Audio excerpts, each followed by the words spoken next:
রাসূল সাল্লাল্লাহু আলাইহি সাল্লামের 11টা বৈশিষ্ট্য ছিল যেটা অন্য কোনো নবী কিংবা রাসূলের ছিল না। আজকের এই পর্বে আমরা সেই 11টা বৈশিষ্ট্য দেখব। রাসূল সাল্লাল্লাহু আলাইহি সাল্লামের প্রথম বৈশিষ্ট্য হলো তিনি ছিলেন আল্লাহ সুবহানাহু ওয়া তাআলার পক্ষ থেকে প্রেরিত সর্বশেষ নবী এবং রাসূল, এবং তারপরে আর কোনো নবী এবং রাসূল আসবে না। আল্লাহ সুবহানাহু ওয়া তাআলা সূরা আহজাবের মধ্যে বলছেন, মা কানা মুহাম্মাদুন আবা আহাদিম মির রিজালিকুম ওয়ালাকিন রাসূলুল্লাহি ওয়া খাতামান নাবিয়্যিন।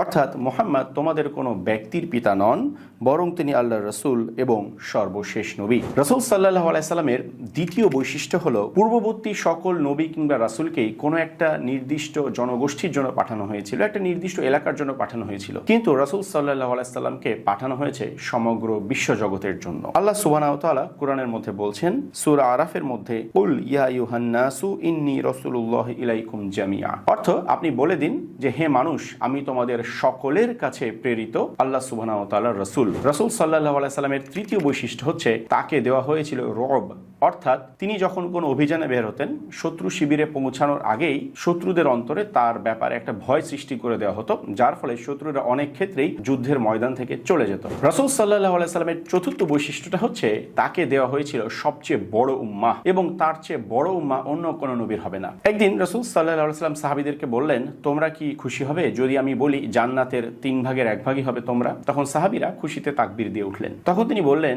তোমরা কি খুশি হবে যদি আমি বলি জান্নাতের অর্ধেকই হবে তোমরা? তখন সাহাবীরা আবারও খুশিতে তাকবীর দিয়ে উঠলেন। তখন তিনি বললেন যে ইনশাআল্লাহ আমার উম্মাহ হবে জান্নাতের 3 ভাগের 2 ভাগ। তাহলে এখান থেকে বোঝা যাচ্ছে যে রাসূল সাল্লাল্লাহু আলাইহি সাল্লামের উম্মাহ হবে সবচেয়ে বড় উম্মাহ। রাসূল সাল্লাল্লাহু আলাইহি সাল্লামের পঞ্চম বৈশিষ্ট্য হচ্ছে তাকে যে মুজিজা দেওয়া হয়েছিল তার সমতুল্য মুজিজা অন্য কোনো নবী কিংবা রাসূলকে দেওয়া হয়নি, আর সেটা হচ্ছে আল কোরআন। রাসূল সাল্লাল্লাহু আলাইহি সাল্লামের ষষ্ঠ বৈশিষ্ট্য হচ্ছে তাকে দেওয়া হয়েছিল ইসরা এবং মেরাজ, এবং এর সমতুল্য অন্য কিছু পূর্ববর্তী কোনো নবী রাসূলকে দেওয়া হয়নি। আমরা জানি রাসূল সাল্লাল্লাহু আলাইহি সাল্লাম মসজিদুল হারাম থেকে মসজিদুল আকসায় তাকে নিয়ে যাওয়া হয়েছিল, এবং মসজিদুল আকসা থেকে সপ্তম আসমান ভেদ করে আল্লাহ সুবহানাহু ওয়া তাআলার আরশে আজিম পর্যন্ত তাকে নিয়ে যাওয়া হয়। এই যে মসজিদুল হারাম থেকে মসজিদুল আকসার জার্নিটা, এটাকে বলা ইসরা, এবং মসজিদুল আকসা থেকে ঊর্ধ্ব আকাশের যে জার্নিটা, এটাকে বলা মেরাজ। এবং ইসরা এবং মেরাজের এই পুরো জার্নিতে গায়েবী জগতের এমন সব বিষয় রাসূল সাল্লাল্লাহু আলাইহি সাল্লামকে দেখানো হয় যা পূর্ববর্তী অন্য কোনো নবী কিংবা রাসূলকে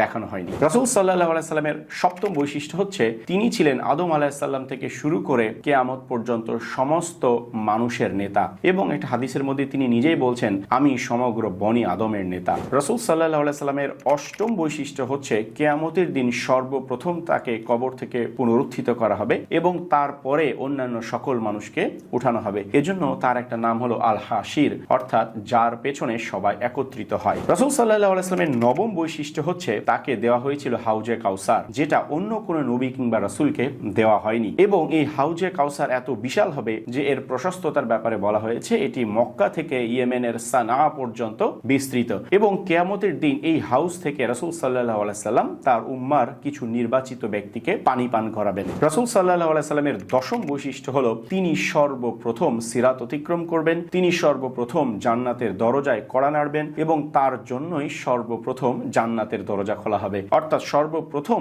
তিনি জান্নাতে প্রবেশ করবেন, এরপর অন্যান্য নবী রাসূলগণ এবং অন্যান্য মানুষ জান্নাতে প্রবেশ করবে। রাসূল সাল্লাল্লাহু আলাইহি সাল্লামের 11তম বিশেষ বৈশিষ্ট্য হচ্ছে তাকে জান্নাতুল ফিরদাউসের সর্বোচ্চ শিখরে স্থান দেওয়া হবে, এবং তার জন্য জান্নাতুল ফিরদাউসে এমন একটি জায়গা রয়েছে যেটা অন্য কোনো নবী কিংবা রাসূলের জন্য নেই। এই পর্বে আমরা রাসূল সাল্লাল্লাহু আলাইহি সাল্লামের 11টা বিশেষ বৈশিষ্ট্য দেখলাম, এবং স্কলার এমন আরো অনেকগুলো বৈশিষ্ট্য বের করেছেন হাদিস থেকে যেগুলো কেবলমাত্র রাসূল সাল্লাল্লাহু আলাইহি সাল্লামের জন্য নির্দিষ্ট। তার মধ্যে আমরা 11টা বৈশিষ্ট্য আজকে দেখলাম।